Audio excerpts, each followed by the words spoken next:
Welcome to POL Classics. Be sure to check out the best of POL from over the years.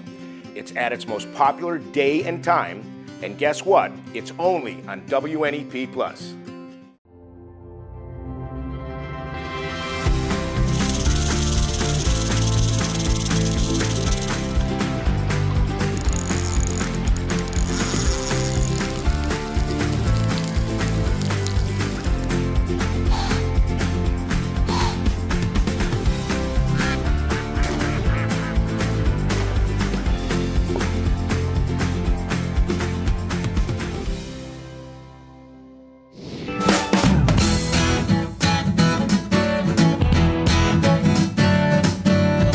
WNEP proudly presents the premier outdoor show in northeastern and central Pennsylvania.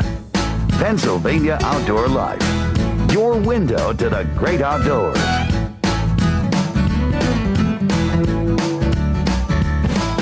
Tonight on Pennsylvania Outdoor Life. It's that mushroom picking time of the year.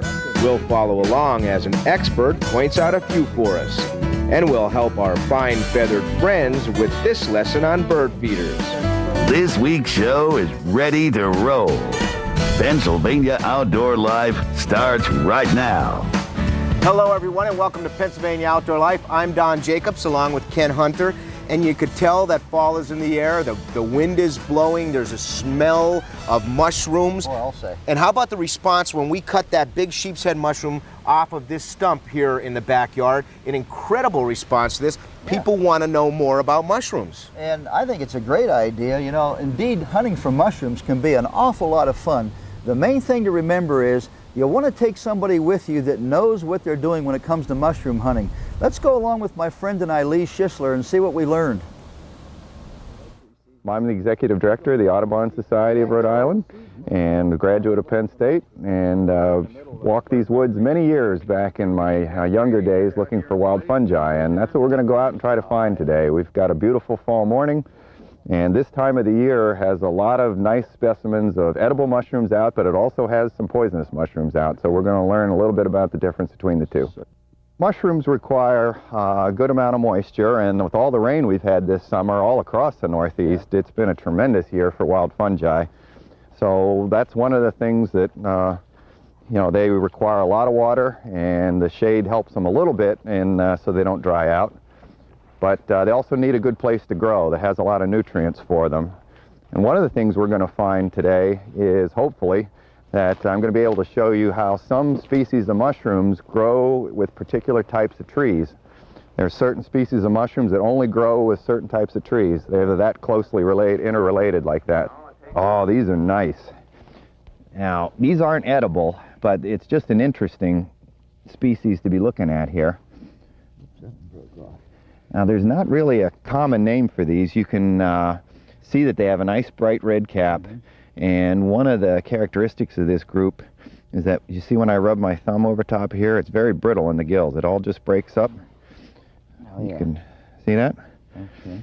So this is a very large group of mushrooms, and collectively, this is, again, there's no common name that we can put to these, but the group name is called russulas. They provide a lot of color to the summertime woods. Usually summer to this time of the year in the fall, you get a lot of reds, there's some greens, there's some yellow cap to this variety, and sometimes they do grow in a variety of both conifers and deciduous woods like this. So that's a good find. Good job. I think the number one rule that we have to keep in mind is that you got to be absolutely positive of your identification. There is no other rule that you want to remember more than that one, because the consequences of mushroom poisoning can be pretty dire.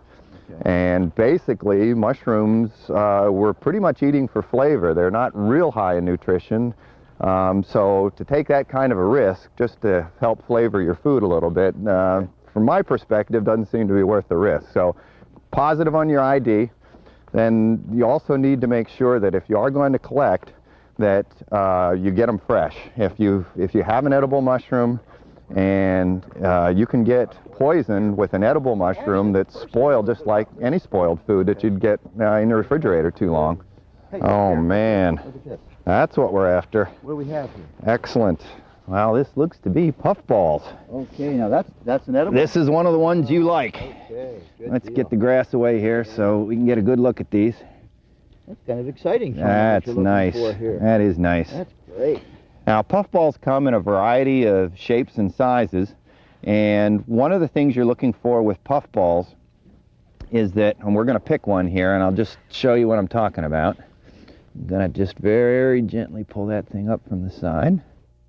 So what you want to do here with puffballs is you want to break them in half and look for a nice homogeneous white consistency in the inside here. See how there's no gills, Okay. there's no stem. One of the things that's really, really important now, yeah, why don't you hold that so we can get a good look at that. One of the things that's really important here is that one of the species that's really poisonous comes up in a ball, and it's got a kind of a covering or a sheath around the whole thing, looks like an egg. And if you weren't paying attention and you picked thinking you had a puffball, when you'd cut it in half, there would be a cap, some gills, a stalk, the whole So business the gills in there. are a dead giveaway. You do not eat it at all. No gills in the puffball. No, no gills at all. So you've got kind of this homogeneous white consistency. Even with a puffball, now we've identified that it's a puffball. If this is any other color than pure white, you don't eat it. This is our ram's head. This is right now. This has other names. Yeah, hen of the woods, ram's head. Head? Sheep's head's another one. Senorita, as I said, up in the New England area they call it. If you haven't eaten this particular species of mushroom before, or any mushroom, wild mushroom that Right. you're going to eat, just eat a very little bit first, because you can have an allergic reaction See to how it something affects that's you? exactly. Something would be perfectly fine, you still could have an allergic That could be reaction. true of any food, so it's a Exactly. precautionary Just thing. exactly right. Now, Lee, this is a very pretty mushroom, but tell me about this one. Okay, well, this is one of the ones we were talking about early on. This is, collectively, this group is known as Amanitas, and they're probably one of the most poisonous species of mushrooms that we have here in the Northeast. So, we're looking at an Amanita here, and we're going to come down, and I'm going to slowly start to strip away. And you can see some of this yellow material here is the remnants of that base. Mm-hmm. See, look at all that at the bottom. I'm just stripping away more and more tissue. Now, I really don't advise people to even touch Amanitas. There's a lot of different variations in how some of these mushrooms look, and you really have to know the difference, because the slightest difference in some of those can be the difference between getting poisoned and having something good to eat. You know, one of the things that there was a couple of mushroom professors I've heard when they've been giving programs like to say is that there may be old mushroom eaters and there may be bold mushroom eaters, but there's no old, bold mushroom eaters. I like that. No old, bold mushroom eaters. Well, I want to thank my friend Lee Schisler for a great opportunity to do some mushroom hunting. And remember, the thing we want to point out most is safety is important here. Take someone with you who knows what they're doing. Lee did that when he was younger. Lee is a Penn State grad, graduated in the natural sciences, but his father was the head of the mushroom research division for the Penn State University, so he had Knew what he good was training. doing. And that's why I went with Lee. So Now, it the was mushroom good. we cut off here, did you Yeah. eat yet? I haven't yet, but I'm going to do it as soon as I get a chance. I'm okay. waiting for a big old steak to put it over the steak. How about a venison steak? You That's gotta get what out I and do need that, right too. there, venison steak. All right, well, we're going to take a short break, but when we come back, we're going to go inside the cabin. We've got some birds for you, a field tip, and much more, so stick around.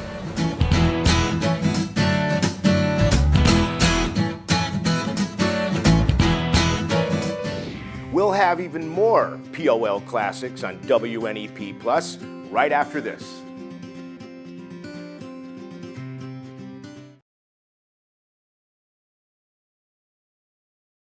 Well, welcome back to Pennsylvania Outdoor Life. And boy, as always, Jake, this time of the year, there's a whole lot going on. We're working on some stories on muzzleloader with, of course, deer. Yep. We have this special antlers deer season coming up for what? The young folks and the seniors can Yep. get out for 3 days. We've got archery season still going on. An incredible amount of hunting yet. All kinds of things, yeah. But we're not going to get there right now. We're going to turn our sights a little bit to field staff member Susan Gallagher from the Carbon County Environmental Education Center. Her and her assistant Franklin said, "Come on down, it's important to tell people what to do for birds in your backyard." Thanks for joining us here at Carbon County Environmental Education Center. We're outdoors on a cloudy but otherwise nice day, and we're here with Franklin Klock. Franklin works here at the center, and he is also in charge of our winter bird feeding stations. Thank you for coming out here with us, Franklin. My pleasure, Susan. I wanted to show folks, first of all, wanted to talk a little bit about winter season coming up, and a lot of people get into bird feeding for the winter. So what is the difference between feeding birds in the summer and feeding birds in the winter? Feeding birds in the summer isn't as critical because there's a lot of natural food out there. Birds can find their own food, things are growing. In the wintertime, food is scarce. And if you begin to feed birds in the fall, in the early fall and in the winter, you must continue throughout the entire wintertime into late spring because the birds will not be able to find food. If you stop feeding at the late part of the winter, there still might be an early spring cold snap or a storm, and those birds could perish. So you need to continue feeding throughout the entire winter. So I see you've got all of our bird feeders here well stocked, ready for the cold weather. What are some of the options people have as far as what kinds of seed to feed? I see that you've got a good variety, a good mix in here. You can spend as much or as little as you like. This is the classic blend. It's just called bird seed or bird blend, songbird blend. In it, there's proso, millet, there's some sunflower seed in here. This will be your staple. This is going to attract the most variety of birds. You can go to more specialized foods, the one over here. We have black oil sunflower seed. This attracts a different variety of birds. You'll see, rather than things like finches and sparrows here, you'll also see things like ground feeding birds. You'll see blue jays, especially after seed like this. And then, how about this stuff? I know this is a fairly expensive feed, but probably worth it for what birds you're going to attract? Definitely. Especially in the springtime, you'll see lots of goldfinches with this. This is thistle, also known as Niger. It's a very specialized feed.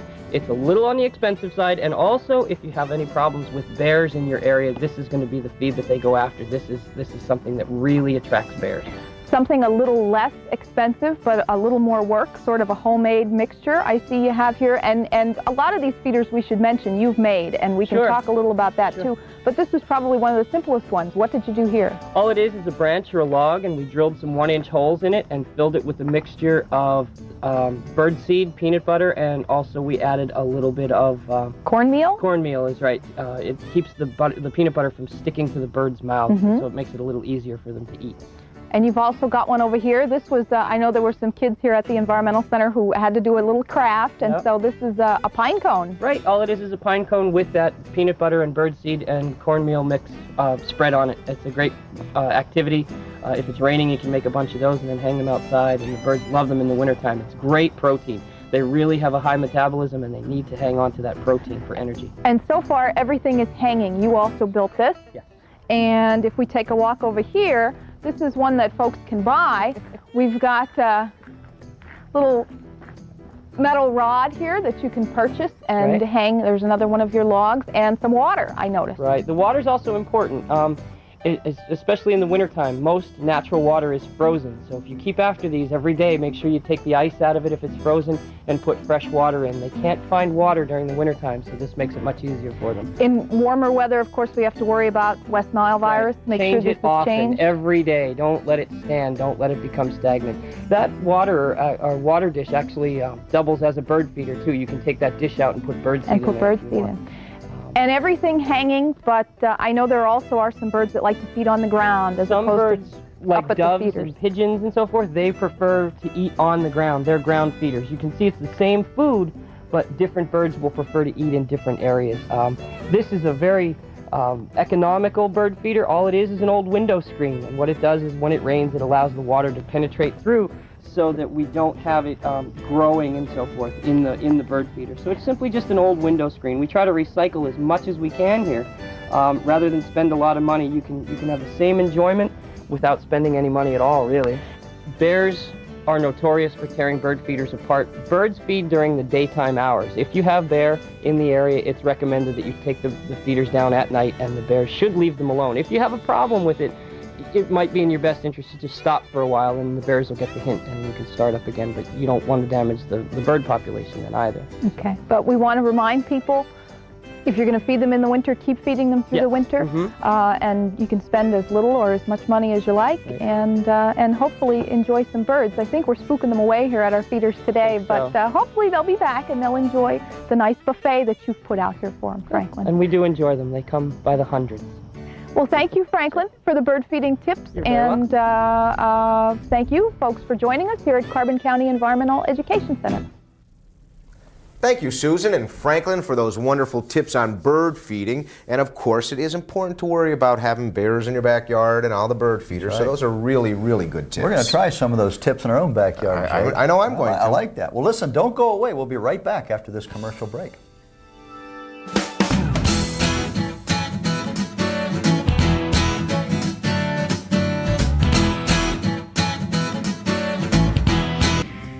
POL Classic. We'll have much more of it on WNEP Plus right after this.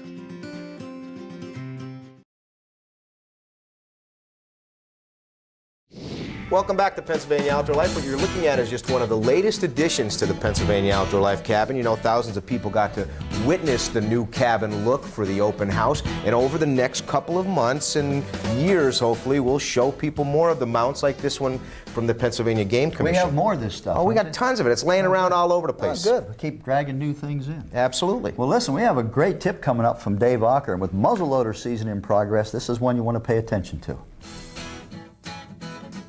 You purchase your new muzzleloader, you have it all figured out, you have a load worked up for that gun, and you're pretty much ready to go into the field. Just something you might want to consider. Once you've established that load for a hunting season, you may want to consider, take a marker, put a little bit of a mark on your ramrod so you know you have that ball seated tight to the powder. You definitely want to make sure the ball or the bullet is seated down tight to the powder. By marking this, it'll also let you know if you forgot to put enough powder or enough pellets into your gun. So mark that ramrod. It'll just help you know you have your gun loaded correctly. I'm Dave Ocker, and that's your Black Powder Tip of the Week. Well, thanks, Dave, for another great tip on muzzleloading. Well, he knows a lot about that black powder stuff. I know. And how about field staff member Mike Stevens offering to sit down and put together this week's edition of Pennsylvania People and Places? We open this week's edition of Pennsylvania People and Places with some deer photos. Here we see Matthew Jones of Scranton with his very first deer. Matthew harvested this doe during last year's junior season while hunting in Lycoming County. We're told that Matthew practiced shooting a BB gun at cones for 2 years until he was proficient enough to move on to a .22 rifle, which he used to drop this memorable first deer. Congratulations, Matthew. In our next photo, we see Chris Steinruck on the left and Gary Steinruck on the right of Catawissa, Columbia County. The pair traveled to Missouri the past 2 years in search of trophy whitetails. They passed on 11 bucks in the first year, but Gary just couldn't let this one make number 12. This 8-pointer, checked by the Missouri Conservation Department, weighed 182 pounds field dressed and was aged to be 3.5 years old. This deer scored a 135 with a 22-inch spread and a main beam of 4 7/8 inches in diameter at the Pennsylvania Outdoor Life Expo in April. Now let's check out some fish photos. 11-year-old Colin Smith of Dunmore caught this 4.5-pound largemouth bass while fishing at Chehola Dam back in March. Colin was fishing with his father Ron Smith and his uncle Bob when this lunker struck. The group also hooked into several nice perch and pickerel on the trip. Nice going, Colin. 6-year-old Devin Steigerwalt on the left and his 10-year-old brother Shad Steigerwalt on the right of Lehighton are seen here proudly displaying the 3 catfish they caught while fishing in Weisport, Franklin Township. Little Devin's catty was 12.5 inches long, while older brother Shad's fish were 23 and 25 inches, respectively. The boy's mother tells us that her son's favorite pastime is fishing. Our next photo comes to us from Robert Kleeman of Dunmore. Robert's friend Bob Glocker is seen here holding the 38.5-inch northern pike that he landed while fishing north of the border in Canada. Bob was fishing with 3 of his fishing partners when this monster struck a Johnny Walker Daredevil-type lure. Our final photo for this evening comes out of the Wild and Wacky folder. While walking around their pond in North Jackson, Joe and Anthony Lewis spotted a rather unusual sight. Take a close look. The 16-inch largemouth bass on the right is actually attempting to swallow another largemouth measuring 12 inches in length. What an appetite! And with that, we put a close to another edition of Pennsylvania People and Places. Well, thanks, Mike, for helping us out with our photos again this week. And boy, Jake, I see the old deer photos are rolling in. And some interesting fish photos there. Now, that last one, I couldn't help but think of you and a dozen of glazed donuts. Yeah, that would be about right. I can get 4 in my mouth at one time. I'll bet you can. I want to see that. I'll I show bet you. you want to see that, too. I'll show you sometime. We're going to take a short break.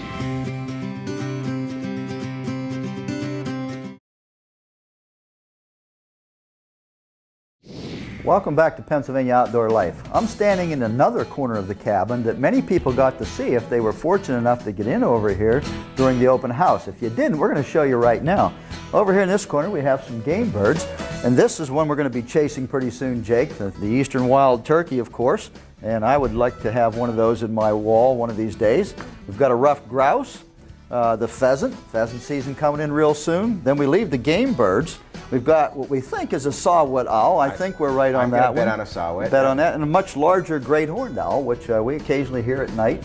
You'll see him grabbing a rabbit or something like that. So. And Ken, you and I are on a mission. We've got to tell people about things that we have found are scattered all over. Like, for example, this turkey egg that we found in an abandoned nest during the turkey season. You know, we're going to be collecting all of this, and of course we do a lot of tours throughout the years, and some of the turkey feet that I've cut off. We all want to see this on the end of one of our turkeys, that big old spur there. Yeah, that's always something nice to have. You know, you got a gobbler then. So what a great setup we've got here, and of course we invite you to bring a tour in if you would like to. Ken, if you get ready to roll out the barrel, I'm going to talk a little bit about our product demonstration here and what we have. We have a black powder cleaning kit, just in time for the end of the early muzzleloader season. We'll try to get it to people for that. And this comes to us from M&D Sporting Goods store over there on Main Street in Exeter. It's got your wire brush. It's got the extender rods that you would need to get this down the barrel of a black powder. And just in case you missed and you want to practice with any of the sabots, we've got some power belt bullets here. And these are really neat. They've got the actual cup already installed and the green tips to be used during the black powder season. And of course this comes to us from M&D Sporting Goods over there in Exeter, and they would like to thank everybody who has helped them out in their time of need in the loss of Pat Shalley. Marlene says thank you, and of course she's up and offering to friends her service. So M&D Sporting Goods on Wyoming Avenue in Exeter. Let's take a roll or two and see who the lucky winner is. Let's give it away. Next week we're going to take you out to a youth pheasant hunt here in our viewing area, as well as we're going to start a 2-part series on bobcat research right here in the state. Yes, and that was a fun story to do, Jake. I remember that great story coming up there. Yep. And our lucky winner here is going to be Paul Lee of the Shenandoah Heights. Paul Lee, congratulations. And of course, from everybody here at Pennsylvania Outdoor Life, if you're going out for the early muzzleloader season or the youth senior hunt or archery or anything in the great outdoors, enjoy yourself. Yes. Have a great weekend. Have a good hunt this week. From everybody here, we wish you the very best in the great outdoors. So long. So long now.